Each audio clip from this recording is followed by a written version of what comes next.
हुकूमत ਨੂੰ ਚਾਹੀਦਾ ਕਿ ਉਹ ਇਹ ਪਾਲਿਸੀ ਜਿਹੜਾ ਨਾ ਉਹ ਅਪਣਾਏ ਕਿ ਇੱਕ ਬੰਦਾ ਹੈ ਹੀ ਜ਼ੈਨੀ ਮਰੀਜ਼ ਉਹਦੇ ਬਾਅਦ ਗੱਲਬਾਤ ਹੀ ਨਾ ਕੀਤੀ ਜਾਏ। एक मैं अगला सवाल करना चाहूँगी कि तुहानू पता है कि बिलावल भुट्टो जरदारी ने जिहड़ा ना वो वज़ीर आज़म शहबाज शरीफ दी और मरियम नवाज़ दी जिहड़ा ना वाह वाह तारीफां कीतियां और उन्हां दी कारकरदगी दी भी काफ़ी तारीफ की। जदों उन्हां कोलों पुछया गया कि वो मौजूदा हालात दे विच वज़ीर आज़म बनना पसंद करनगे ते उन्हां ने कन्नां नूं हत्थ ला ले, इदां क्यों कीता? यार वो बीबी दा बच्चा है ते बच्चा ही है, बस मैं कुछ कहना नहीं चाहता। देखो ना, मतलब सियासत एक एनी वड्डी पार्टी दी क़यादत कैसे बंदे ने बच्चे नूं बेचारे नूं देती है, जो कभी करदे ने ते कदी मुंह नूं सीधा करदे ने। मतलब ये है कि ये सारियां चीज़ां जिहड़ियां ने बिल्कुल एक वो ने, मतलब उन्हां दे उत्ते बंदा की कमेंट करे, अपने बच्चियां दे उत्ते नहीं कमेंट करदा यूजुअली ना। ते हुण मेरा दिल नहीं करदा, बीबी नाल तुहानूं पता है मेरा बहुत एक रिस्पैक्ट का ताल्लुक रहा है, बीबी ने बहुत इज्जत दी है सानू, तो इसलिए मैं बस खामोश ही रहना। लेकिन वो गल्लां नहीं है जिन्हां दे उत्ते कोई बंदा कमेंट करे। ते आजकल जिहड़े मौजूदा हालात उत्थे चलदे पे इहदे विच कोई भी डायरैक्शन मिल सकदी है, आगे कोई बेहतरी हो सकदी है, क्योंकि पाकिस्तान अंदरूनी ते बैरूनी मुसलसल एक दबाव का शिकार तो हैगा ही है। इहदे विच जिहड़ियां सियासी जमातां ने उन्हां नूं किस तरह दी जिहड़ी स्ट्रैटेजी ओह अपनानी चाहिदी है? देखो सियासी जमातां ते इस वेले जिन्नियां इस वक्त हुकूमत दी जिन्नियां सियासी जमातां ने वो ते मरूसी पार्टियां। देखो ना, वो मरूसी आमरीयतां ने, मतलब पीपल्स पार्टी होवे, नून होवे, बच्चियां दे लई कायम कीता गया इदारा है जिहदे एक विच पिछे दूजा आ रहा है कि इहदे विच ओहदे विच कोई जमहूरीयत दा किसी किस्म दा कोई तासुर है नहीं। पीटीआई सी, पीटीआई मरूसीयत नहीं आई हाली तक, लेकिन ये है कि उन्होंने एक आमरीयत है, लेकिन आमरीयत भी जेल बंद है, तो इसलिए वो आवाम आज़ाद ने और उन्होंने पॉपुलैरिटी भी आज़ाद है। पाकिस्तान सारी पार्टियां जड़ियां ने वो मरूसी होंदियां जा रही ने, एक पीटीआई नहीं हुई, जमात इस्लामी नहीं, कभी कोई और होएगी।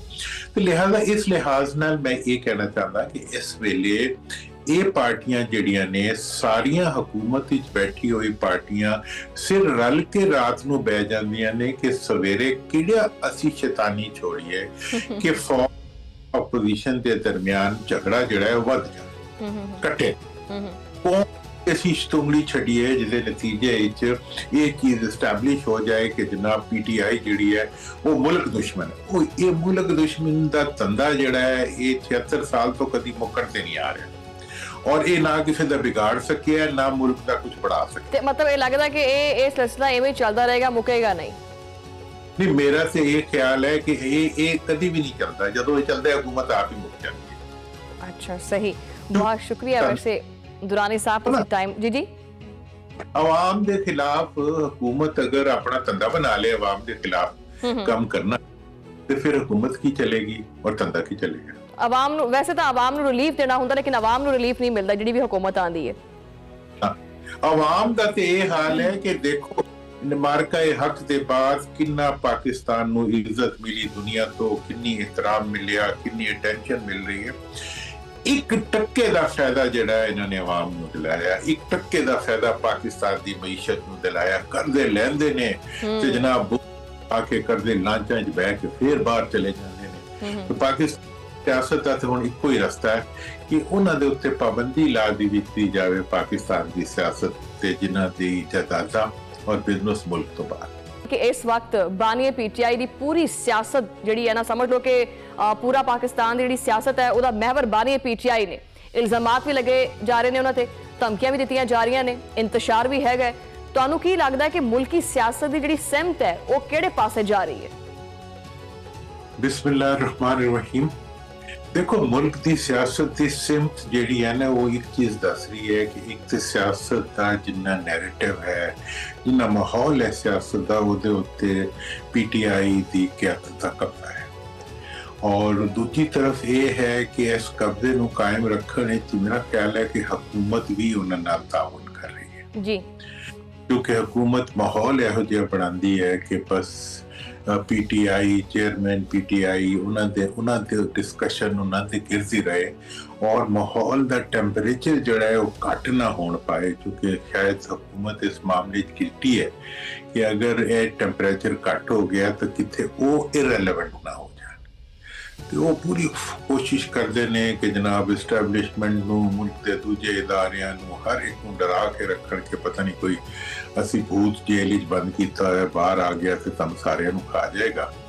ਤੇ ਇਸ ਚੀਜ਼ ਦੇ ਲਈ ਹਕੂਮਤ ਜਿਹੜੀ ਹੈ ਉਹ ਬੜੀ ਕੋਸ਼ਿਸ਼ ਨਾਲ ਇਹ ਮਾਹੌਲ ਬਣਾ ਦਿੰਦੀ ਹੈ, ਜਿਹਦਾ ਫਾਇਦਾ, ਸਿਆਸੀ ਫਾਇਦਾ ਜਿਹੜਾ ਹੈ ਉਹ ਅੱਜ ਵੀ ਜਿਹੜਾ ਹੈ PTI ਨੂੰ ਹੋ ਰਿਹਾ ਹੈ, ਲੇਕਿਨ ਉਹਦਾ ਨੁਕਸਾਨ ਜਿਹੜਾ ਹੈ ਉਹ ਮੁਲਕ ਨੂੰ ਹੋ ਰਿਹਾ ਹੈ, ਮੁਲਕ ਦੀ ਮਈਸ਼ਤ ਨੂੰ ਹੋ ਰਿਹਾ ਹੈ, ਆਵਾਮ ਨੂੰ ਹੋ ਰਿਹਾ ਹੈ। ਔਰ ਮੇਰਾ ਤਾਂ ਖਿਆਲ ਹੈ ਕਿ ਸਭ ਤੋਂ ਵੱਡਾ ਨੁਕਸਾਨ ਜਿਹੜਾ ਇਸ ਵੇਲੇ ਤੱਕ ਹੋ ਚੁੱਕਿਆ ਹੈ ਉਹ ਜਮਹੂਰੀਅਤ ਹੋ ਚੁੱਕੀ ਹੈ ਸਾਰੇ ਸੀ। ਬਿਲਕੁਲ ਸਹੀ।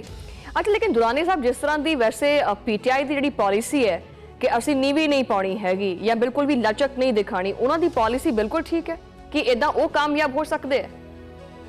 ਦੇਖੋ, ਆਪੋਜੀਸ਼ਨ ਕੋਲ ਹੁੰਦਾ ਕੀ ਹੈ, ਇਹੀ ਹੁੰਦਾ ਨਾ ਕਿ ਮੈਂ ਇਹ ਕਰ ਦਾਂਗਾ, ਮੈਂ ਬੜਕਾ ਹੀ ਹੁੰਦੀਆਂ ਨੇ ਨਾ ਆਪੋਜੀਸ਼ਨ ਕੋਲ, ਡੰਡੇ ਤੇ ਹਕੂਮਤ ਕੋਲ ਹੁੰਦੇ ਨੇ। ਜੀ ਬਿਲਕੁਲ। ਹਕੂਮਤ ਡੰਡੇ ਮਾਰ ਵੀ ਰਹੀ ਹੈ, ਬੰਦ ਜੇਲ੍ਹ 'ਚ ਬੰਦ ਕਰ ਦੇਵੇ, ਮਤਲਬ ਪਾਣੀ ਸੁੱਟ ਦੇਵੇ, ਆ ਕੇ ਕਿਸੇ ਨੂੰ ਬੈਠ ਦੇਵੇ, ਕਿਸੇ ਨੂੰ ਮਿਲਣ ਦੇਵੇ, ਨਾ ਮਿਲਣ ਦੇਵੇ, ਗੱਲ ਕਰਨ ਦੇਵੇ, ਨਾ ਕਰਨ ਦੇਵੇ, ਮੁਕੱਦਮਾ ਬਣਾ ਦੇਵੇ, ਸਭ ਕੁਝ ਹਕੂਮਤ ਕੋਲ ਹੈ।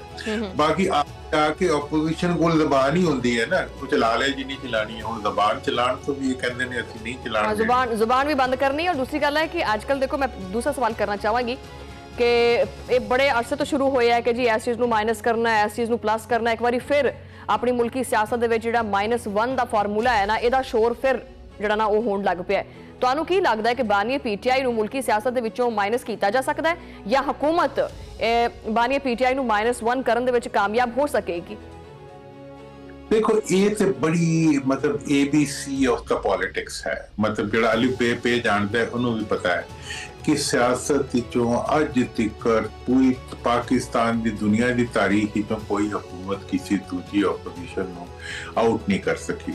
ਹਾਂ, ਉਹ ਕਿਉਂਕਿ ਆਊਟ ਕਰਨ ਦਾ ਅਖਤਿਆਰ ਔਰ ਸ਼ਾਮਿਲ ਕਰਨ ਦਾ ਅਖਤਿਆਰ ਜਿਹੜਾ ਹੈ ਉਹ ਹਕੂਮਤ ਕੋਲ ਹੀ ਹੁੰਦਾ। ਤੁਸੀਂ ਅਗਰ ਥੋੜਾ ਜਿਹਾ ਤਾਰੀਖ ਵਿੱਚ ਜਾਓ, ਵੇਖੋ ਕਿ ਜਨਾਬ ਜਦੋਂ ਜ਼ਿਆਉਲ ਹਕ ਸਾਹਿਬ 10 ਸਾਲ ਉਹਨਾਂ ਨੇ ਮਤਲਬ ਪੀਪਲਸ ਪਾਰਟੀ ਨੂੰ ਆਊਟ ਕਰਨ ਲਈ, ਵਿਚਾਰੇ ਭੁੱਟੋ ਸਾਹਿਬ ਨੂੰ ਵੀ ਫਾਂਸੀ ਵੀ ਕਰਾ ਦਿੱਤੀ, ਸਭ ਕੁਝ ਕਰਾ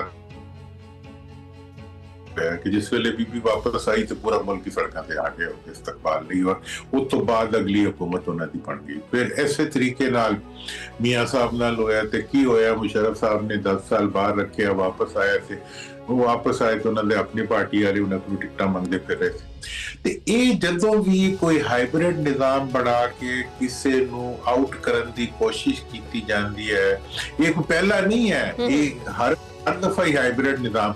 ਦੇਖੋ, ਪਹਿਲਾ ਹਾਈਬ੍ਰਿਡ ਨਿਜ਼ਾਮ ਬਣਾਇਆ ਭੁੱਟੋ ਸਾਹਿਬ ਨੇ ਮਿਲ ਕੇ ਯਾਹਿਆ ਖਾਨ ਨਾਲ, ਠੀਕ ਹੈ ਜੀ, ਉਹਨਾਂ ਨੇ ਬੜੀ ਕਾਮਯਾਬੀ ਨਾਲ ਉਹਨਾਂ ਨੇ ਮੁਲਕ ਹੀ ਤੋੜ ਦਿੱਤਾ, ਠੀਕ ਹੈ ਜੀ, ਔਰ ਜਿਹੜੀ ਮੈਜੋਰਿਟੀ ਪਾਰਟੀ ਸੀ ਉਹਨੂੰ ਫਾਰਿਗ ਕਰਤਾ, ਠੀਕ ਹੈ ਜੀ। ਲੇਕਿਨ ਬੈਨੀਫਿਟ ਤੇ ਫਿਰ ਭੁੱਟੋ ਸਾਹਿਬ ਨੇ ਲਿਆ ਨਾ, ਬੈਨੀਫਿਟ ਭੁੱਟੋ ਸਾਹਿਬ